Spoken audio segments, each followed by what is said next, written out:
May come in sir. Simon రండి, కూర్చోండి.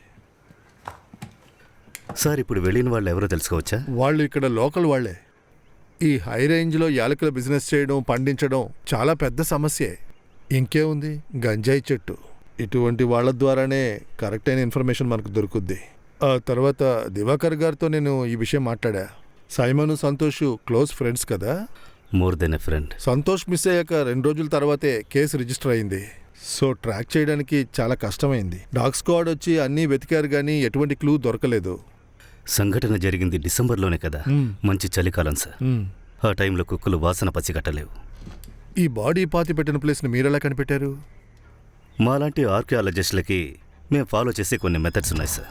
నేను ఇక్కడికి వచ్చినప్పటి నుంచి ఈ చోటుని ఇంచు బై ఇంచు పరీక్షించడం ప్రారంభించాను.